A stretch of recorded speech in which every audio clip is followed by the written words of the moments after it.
Hi, I'm a Possum and I find garbage. Today's garbage is Madam Web, a movie about some character from the Spider-Man universe you've never heard of and don't care about, starring actors who wish they chose different careers because starring in a Spider-Man parody from Brazzers would be more dignified.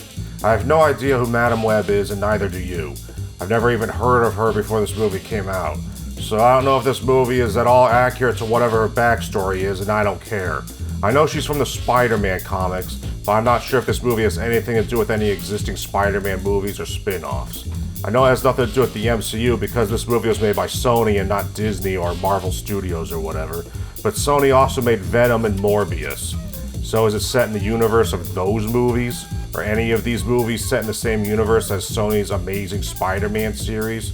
Or are they all just their own standalone thing? Do they still do that? Make standalone movies? Like back in the day, no one thought Blade took place in the same universe as the X-Men movies. But Hollywood is so obsessed with franchises now that I just don't know. What I do know is that my possum sense is tingling, and that means I have to call my urologist. I also don't care. What matters is this movie is a quasi-prequel to Spider-Man. Not really any of the Spider-Man movies, but Spider-Man the character. Except he's never mentioned in the movie.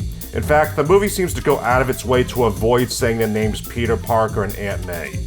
Uncle Ben is in the movie, but when asked who he's engaged to, he doesn't answer, and there's a baby shower scene where everyone's guessing Peter Parker's name before he's born, but the scene ends before anyone gets it, and the movie ends with him being born, but still, no one says his name.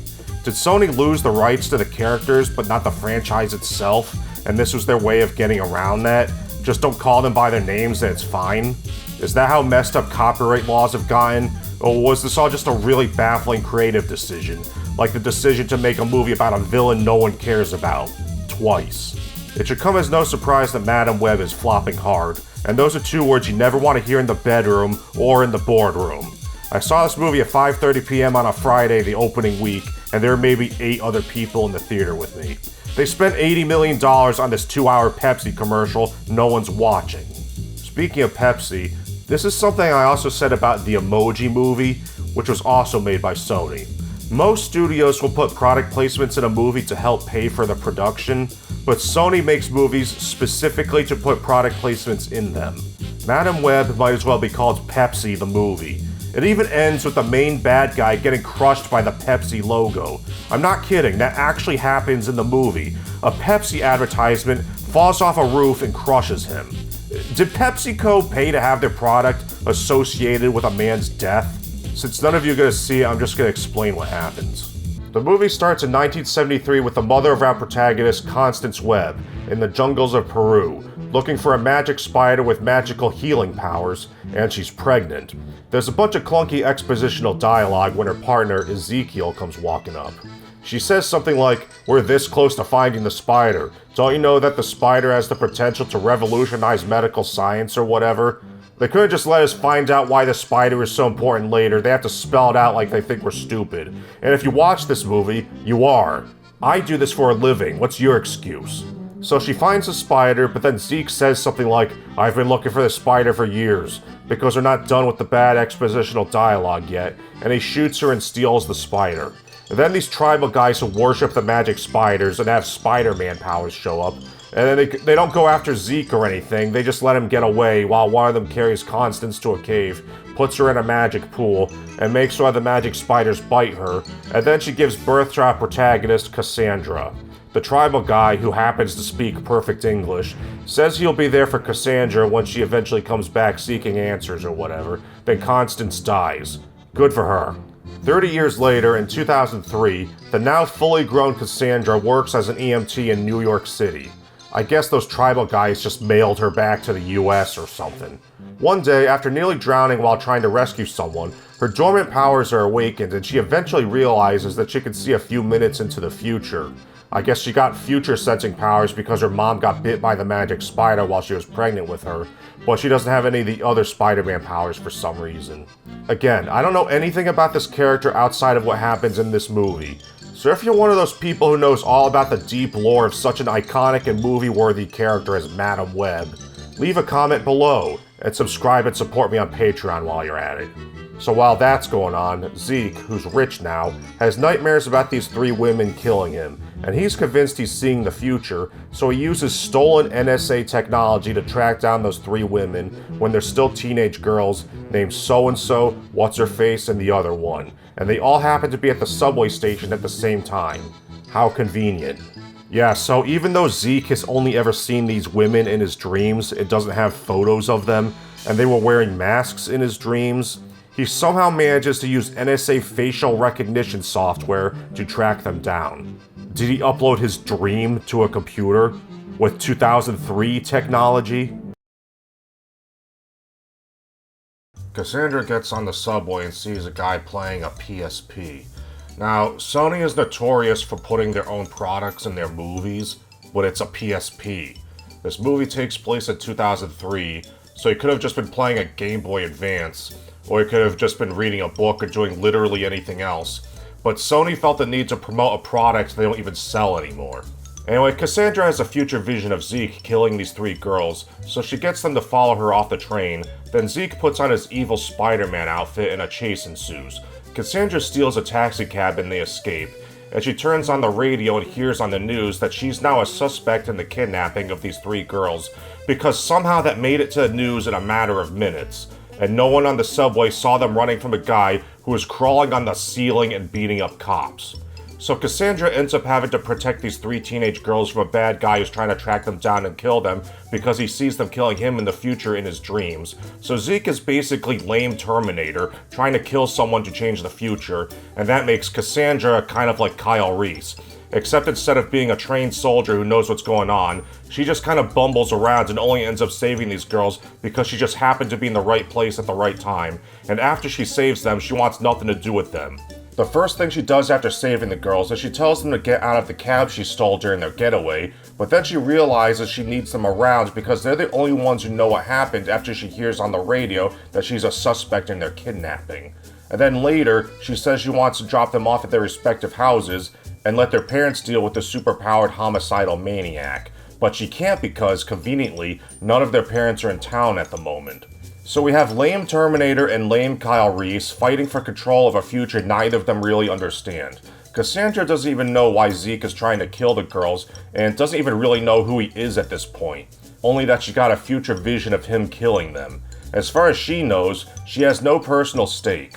She has no idea what she's trying to accomplish, so she's just bumbling around with no direction until she happens to remember that she has her mother's box of papers in her apartment.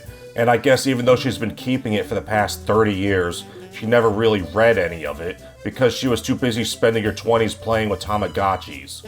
So Cassandra brings the 3 girls to the woods. Now, I just want to say that a lot of this movie is overlit. I don't mean like it's too bright, I mean it looks like they use softboxes for every shot that isn't just using natural light, and filled up every shadow they could. And it looks like flat comedy lighting. It reminds me of Ghostbusters 2016, which was also a Sony movie. It even looks like that during these scenes in the woods. And it's not like the whole movie is like that, so it makes me wonder if this came from reshoots or something. Anyway, Cassandra tells the girls to wait for her while she goes back to her apartment in a stolen taxi cab. She parks the cab somewhere and just happens to find a crowbar or something on the ground and uses it to pry the license plates off the cab, I guess because this will somehow prevent anyone from knowing it's a stolen car, and driving around with no plates won't draw attention from the cops. While she's gone, the 3 girls decide to just leave their campfire unattended while they go to a nearby diner where some guy recognizes them as the missing girls in the newspaper and calls the police. And Zeke's magic NSA technology intercepts the call. At the apartment, Cassandra happens to see a photo of her mom with Zeke, and reads her mom's journal and learns about the tribe of people with Spider-Man powers living in the jungles of Peru. She goes back to the woods to get the girls, but they're gone. Then she has another future vision of Zeke killing them and realizes they're at the diner. She shows up just in time to ram Zeke with the taxi cab, and they escape again. They hide out at a motel somewhere, again like in Terminator. Then Cassandra wakes the girls up the next morning and teaches them how to do CPR. I don't remember anything prompting this, she just kind of decides to wake them up at 5:30 in the morning to teach them CPR.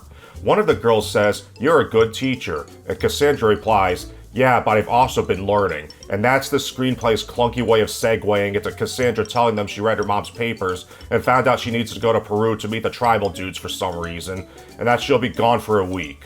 She leaves them with her partner, Ben Parker, yeah, Spider-Man's uncle. Even though she has no idea how Zeke keeps tracking the girls down, she figures they'll be safe staying at Ben's house in the middle of the city. Cassandra flies down to Peru and somehow manages to find the exact spot she needs to be in this country with more than 3 times the land area of California to meet the tribal guy from earlier who's just dressed like a normal dude now, and he takes her to the cave where her mom died and pushes her into the magic pool where she has a vision of her mother talking to a doctor and telling her Cassandra would be born with some genetic disease, and that's why she went down to Peru to find the magic spider. It was so she could use its healing powers to make her normal. Cassandra also learns who Zeke is and that he killed her mother, and that she will eventually have more powers than just being able to see the future. And all of this makes Cassandra realize her mom actually cared about her, which I guess she assumes she didn't up until now, even though that wasn't really established at all. Cassandra goes back to New York, and coincidentally, Uncle Ben's sister-in-law, Mary, happens to be going into labor at the same time. So they and the 3 girls call an ambulance, but it's taking too long for them to show up, so they get in the car and drive to the hospital. Almost immediately, one of the girls is seen by a security camera on the street, and Zeke instantly knows where they are now. I guess no one ever went outside during the time Cassandra was out of town. Cassandra drives to the house in the same taxi cab that she stole and banged up earlier. I guess it's just her car now. Like she left the country for a week, came back, and decided to just keep driving the same car that she only stole because she was being chased and needed a car really quick in an emergency. And she sees Mary's minge slime on the floor through the window, and realizes they must be going to the hospital, just as the ambulance arrives. She steals the ambulance. Cassandra has another future vision of Zeke using a grenade to blow up Uncle Ben's car with the 3 girls in it, and she stops him by ramming him with the ambulance. But this time, she drives it off the 2nd floor of a parking garage or something, so it goes over Ben's car with everyone else in it, instead of crashing into it. And even though Zeke sees it coming, he jumps up into the path of the ambulance instead of just letting it go over him. Then another chase ensues.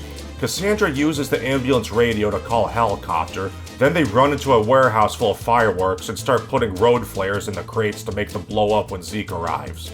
So they're in an industrial environment where they're using the surroundings as a distraction, again, like Terminator. And everything starts exploding. Cassandra uses her powers to dodge the flying debris, and they make their way to the roof. But before the helicopter can pick them up, a piece of debris hits it and makes it crash. So Cassandra just got a guy killed. I guess her precognitive powers didn't see that coming. Zeke gets to the roof and a fight happens. All 3 girls end up hanging from beams as the building falls apart around them. So Cassandra uses her newfound power to astral project herself in multiple places at the same time to rescue all of them. Then Zeke punches her in the stomach so hard that it sends her flying 30 feet into a wall, but she just gets up unharmed, because getting hit with the force of a speeding car is no big deal. Zeke chases her onto a scaffolding which collapses, then the Pepsi logo on the roof falls apart, and part of it crushes Zeke, killing him. Cassandra falls into the nearby water and a piece of debris hits her in the face. Yeah, she was using her future-seeing powers to dodge things all this time, but I guess she couldn't dodge that one. One of the girls dives in and rescues her, the 3 girls give her CPR, and then she wakes up and we see her eyes are all messed up. Sometime later, Cassandra is in the hospital with the 3 girls, and Mary has given birth to a baby who we can all assume is Peter Parker, even though the movie doesn't name him. Several months later, Cassandra is in a wheelchair, looking out the window of a new apartment even though she's blind, and the 3 girls come in with Chinese food. She tells them they'll have superpowers in the future, baiting a sequel that will never happen, and then the movie ends. Alright, let's talk about the characters. The 3 teenage girls don't have arcs. There's the rebellious one who rides skateboards and doesn't like authority. There's the shy, timid one who's always apologizing. And there's the smart one who does math a couple times. They're like the Powerpuff Girls without the superpowers or likability. None of them go through any changes over the course of the movie beyond becoming friends. None of them overcome any personal flaws, and they don't even have any goals beyond just not getting killed by Zeke. They barely even do anything except at the very end when they give Cassandra CPR because the screenwriter realized they've just been living MacGuffins for the hero and villain to fight over this whole time. They exist just to give the hero something to protect or rescue, and they could have easily been written as one character. The 3 girls never even get their powers in this movie. Every shot of them using their powers happens in visions at some non-specific future date, mostly disconnected from the events of this movie. And those flashes forward aren't even canon within this movie because Madam Web ends up changing the future anyway. The girls don't even really know that they're gonna get superpowers in the future until the very end of the movie when Cassandra tells them. It's almost like they just put them in this movie so they could show them in the trailer to make comic book fans think such and such character would be in it. Also, I don't think the movie ever explains why they're gonna kill Zeke in the future anyway, other than the movie needed Zeke to have a motivation. And they're not the only underdeveloped characters. Peter Parker's mom is in the movie, and she's pregnant with him, but the only significance this has to the plot is it sets up the three girls having to get in the car with her to go to the hospital when she coincidentally goes into labor just as Cassandra is coming back from Peru. And the only thing we learn about Ben Parker is he used to be an EMT, and he has basically no character beyond that. So if you're wondering what Uncle Ben and Spider-Man's mom were like before he was around for some reason, this movie just doesn't do anything with them. And the acting sucks. Especially Dakota Johnson's. She comes across like she didn't even want to be in the movie, which is probably true because I heard she fired her agent shortly after the trailer came out. There's this one scene where it's after she rescued the girls at the diner and they're all in the car, and she's yelling at them for putting themselves in danger, and the performance is like, "Grr, I'm so mad at you girls. You can tell how mad I am because my voice is slightly louder than normal. Grr." It sounds almost passive-aggressive. How dare you gamble with their souls? Hal! What? That's the line. Hal? But the worst acting comes from Tahar Rahim, the guy who played Zeke. It sounds like his voice is dubbed. I mean, I know ADR is a thing. I know they probably replaced some dialogue to fit last-second rewrites after they had already shot it, as all these big movies do now. But it seriously sounds like every line he says is dubbed over, throughout the whole movie. I don't know if that's the case, or if they just did something weird with the sound mixing, but every time he talks, I feel like I'm watching an old kung fu movie. It made me wonder if that was even his voice. And the line deliveries were awful, but that might not even be his fault. They probably rewrote his dialogue and had him re-record his lines in a booth without any context. Like they just gave him a list of lines to record and didn't even know what he was supposed to be reacting to. Really, all of the acting is pretty bad, and when that happens, it's usually the fault of the director. This movie was directed by someone named S.J. Clarkson, and this is the only movie she's ever directed. But she has directed episodes of TV shows before, like Dexter, Ugly Betty, Orange is the New Black, and Succession, and those are some pretty well-known shows. Her career goes all the way back to 2001, so she has experience. I mean, making a TV show and making a movie are two different things, but she should at least know how to get actors to act. So what happened? Was she phoning it in too? Did anyone who worked on this movie actually care? One thing that happens repeatedly through the first half of this movie is Cassandra will see something happen, and then it happens again. And at first she thinks she's just going crazy, but then she slowly starts to realize she's seeing the future before it happens. There's this one scene where Cassandra is in her apartment watching A Christmas Carol in the middle of summer or whenever it is. And it's the scene where Scrooge is pleading with the ghost of Christmas future. And she says something like, "I'm sorry, Scrooge, but you can't change the future," out loud because she's constantly talking to herself throughout the movie since the filmmakers think we won't understand what's happening if they don't have a character explaining it. Then suddenly, a pigeon crashes into her window and dies. She goes to open the window, but then the pigeon is gone. The scene she was just watching on the TV repeats, and then the pigeon flies into her apartment because she had the window open this time, and she realizes you can, in fact, change the future, like Terminator. So this was all just a really clunky way of explaining the movie's theme or premise or whatever. The problem with the seeing the future thing is the movie uses it like an excuse to show things that would be of consequence happening, but then it just undoes them. Oh no, Zeke just killed what's-her-face. Oh, never mind. It was just a vision. She's fine. Nothing happened. Nothing ever happens. It's like a microcosm of the multiverse problem we're seeing in the MCU now, where nothing matters because they can always just say, no, because there's another dimension, or no, because time travel, or whatever. I mean, I was never surprised when it turned out something was just a vision of the future in this movie, because it's predictable whenever that turns out to be the case. That's why it never feels like there's anything at stake. Whenever it looks like something bad is happening, the movie just undoes it. And you expect it to undo it, so you never get invested. There are times when Cassandra will see the future multiple times, playing out in different ways depending on what she does. So it's almost like someone screwing up in a video game and loading the previous save. I mean, I know she's not going back in time and actually undoing it, but that's what it feels like. So when you watch the movie, you feel like anytime something happens, the movie will just say, "lol, JK," and pull the rug out from under itself. And the way it works isn't even consistent. During the scene where Cassandra is in the apartment, the pigeon crashes into the window, so she walks over to the window and opens it. But then that turns out to just be a vision of the future, but she's still standing by the window when it goes back to real time. But then later, when she goes to the diner to find the girls and Zeke shows up and kills them, she returns to normal time and is suddenly back at her car again. And then she has to rush back to the diner. So what is Cassandra doing whenever she has one of these future visions? Is she just walking around like everything's normal while hallucinating the future? Or is she stuck in place like she's in a trance until it's over? Because near the end, during the climax when everything's blowing up, she's just running around, apparently never leaving real time, while still able to predict where flying pieces of debris are gonna be so she can avoid them. It doesn't make any sense. Much like the decision to make a movie based on a Spider-Man character no one knows or cares about. Alright, that's enough. Like this video, leave a comment for the algorithm, subscribe if you're not already, check my channel for other videos you may have missed since YouTube doesn't always tell you when I upload, support me on Patreon, and send me your fan art. The links are below. Bye.